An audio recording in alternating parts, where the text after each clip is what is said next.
मोहतरम ख़वातीन हज़रात अस्सलाम वालेकुम। आज का हमारा टॉपिक है American and Indian response about CPEC. तो इस लेक्चर के अंदर हम स्टडी करेंगे तमाम वो पॉइंट्स जो कि इंडिया और अमेरिका सीपैक के बारे में रखता है। आपको मालूम होगा कि पिछली एक दहाई में पिछले यानी कि 10 से 15 सालों में इंडिया और अमेरिका एक दूसरे के बहुत ज़्यादा करीब आए हैं और इसकी बहुत सारी वजूहात हैं जिसकी डिटेल में हम नहीं जाएंगे। लेकिन उसमें से जो एक सबसे इम्पोर्टेंट है वो है कंटेनमेंट ऑफ चाइना, यानी कि वो चाइना को काउंटर करना चाहते हैं क्योंकि इस वक्त दुनिया में दो बड़ी मंडियां हैं, एक चाइना है एक इंडिया है। और चाइना की अपनी मंडी के अंदर फुल मोनोपली है और इंटरनेशनल में भी। लेकिन इंडिया वो जगह है जहाँ पर एक हार्वेस्टिंग काउ के तौर पर दुनिया उसको यूज़ करके वहाँ से पैसा कमा सकती है। तो यहाँ पर जैसे कि आप देख सकते हैं कि बज़ाहिर ये शो करवाया जा रहा है कि इंडिया और अमेरिका इकट्ठे काम करेंगे और दुनिया की सुपर पावर के तौर पर अमेरिका दुनिया को लीड करेगा और इंडिया उसके बाद सेकंड सुपर पावर के तौर पर दुनिया के मामलात देखेगा। यानी कि वो इलाके का चौधरी बनने की बजाय अब इंटरनेशनली अपनी पहचान बनाना चाहता है। लेकिन यहाँ पर कुछ मसले मसाइल हैं। अमेरिका कभी भी ये नहीं चाहेगा कि मेक इन इंडिया चीज़ें बने या प्रोड्यूस हो, क्योंकि जैसे चाइना की अपनी इकोनॉमिक्स के ऊपर मोनोपली है, अगर इंडिया की अपनी इकोनॉमिक्स के ऊपर वैसी मोनोपली कायम हो गई तो अमेरिकन प्रोडक्ट्स इंडिया में नहीं बिकेंगी या जो बाकी दुनिया के प्रोडक्ट्स हैं वो इंडिया में नहीं बिक पाएंगी उस तरह से जिस तरह से दुनिया चाहती है कि इंडिया में बिकें, क्योंकि इंडिया की आबादी बहुत ज़्यादा है, वहाँ पर एक मिडिल क्लास है जो कि चीज़ों को ख़रीदने की हैसियत रखती है। तो उसके लिए अमेरिका इंडिया को फ्रंट पर लाना चाहता है चाइना के, यानी कि वो एक तीर से दो शिकार करना चाहता है कि एक तरफ वो इंडिया का बाजू बना हुआ है कि हम आपके साथ हैं और दूसरी तरफ इंडिया को चाइना के सामने लाकर खड़ा किया है ताकि इंडिया को इतना टाइम ना मिले कि वो अपनी इकोनॉमिक्स के ऊपर काम कर सके और इंडिया हमारे लिए एक पली हुई गाय की तरह काम करता रहे कि जहाँ पर हम अपना माल आसानी से बेचते रहें। और ये उनकी कंटेनमेंट ऑफ चाइना पॉलिसी का हिस्सा है। ये पिक्चर मैंने इसलिए डाली थी क्योंकि मुझे इसको देख के गाना याद आया था, पा जपियाँ। तो खैर मिस्टर मोदी को शायद पता नहीं है कि उन्होंने उड़ता हुआ तीर अपने ऊपर ले लिया है।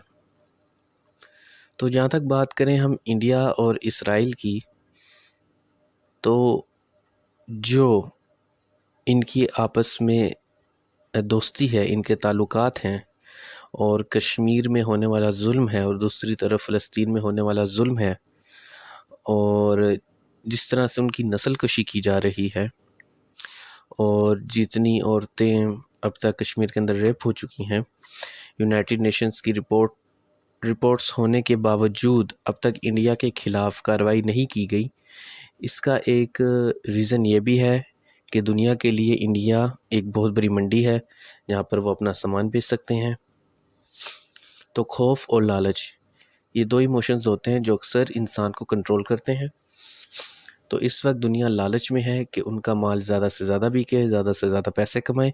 तो इंडिया उनके लिए एक बड़ी मंडी है और इसलिए वो जो मोदी की टेररिस्ट एक्टिविटीज़ हैं इंडिया के कश्मीर के अंदर, उसको दुनिया नज़रअंदाज करती है।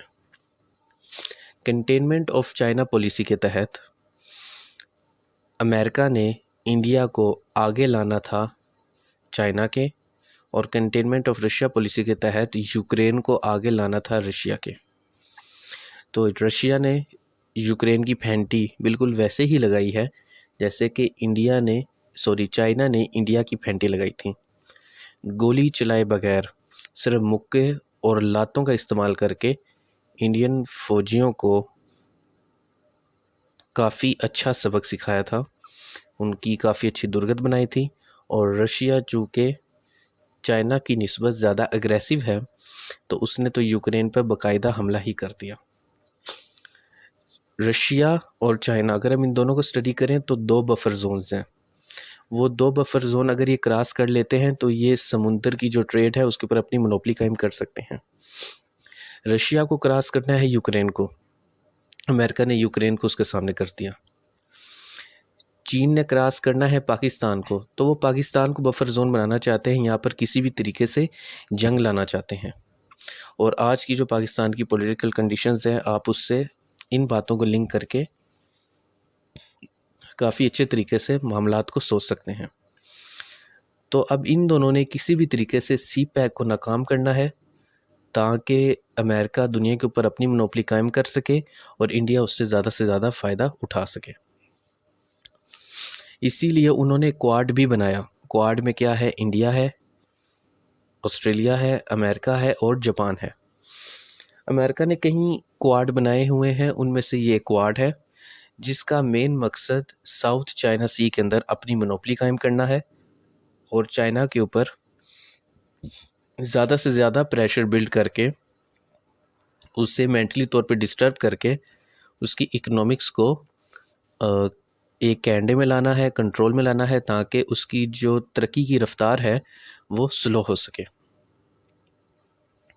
इसीलिए ये 4 ममालिक इकट्ठे हुए ताकि कंटेनमेंट ऑफ चाइना की जा सके।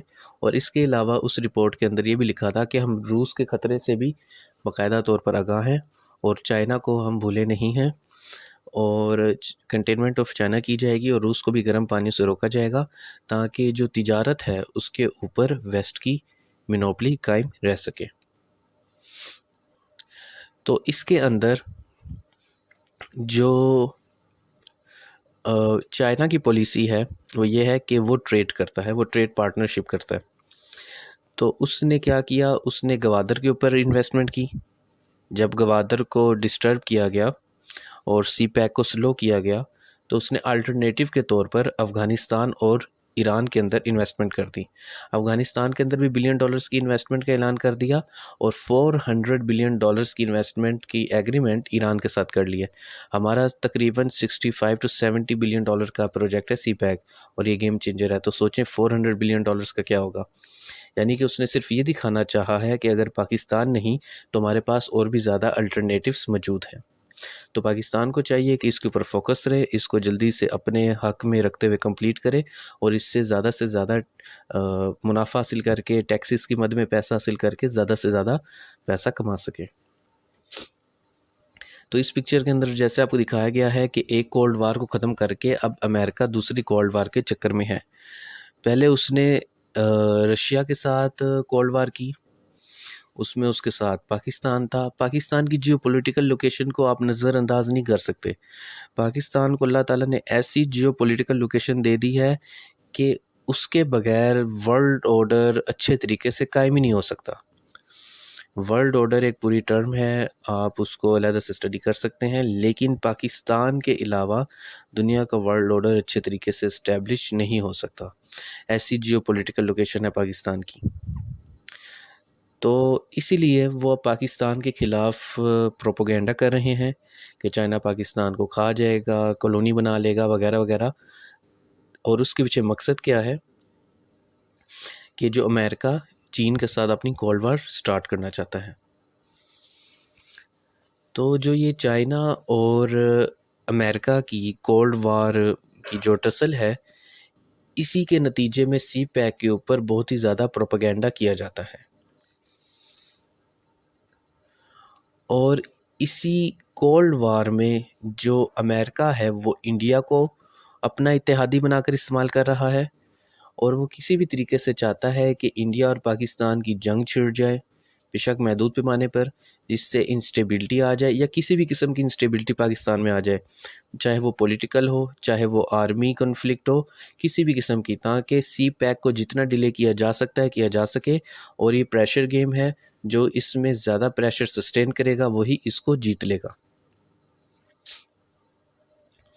तो ये जो दुनिया का इस वक्त वर्ल्ड ऑर्डर चेंज हो रहा है और यूनिपोलर की बजाय मल्टीपोलर वर्ल्ड ऑर्डर जनरेट हो रहा है, तो इसके अंदर हमें देखना होगा कि हम कहाँ पर खड़े हैं और हम किस तरह न्यूट्रल रहते हुए और अपनी सॉवरेनिटी को कायम रखते हुए ज़्यादा से ज़्यादा बेनिफिट्स हासिल कर सकते हैं।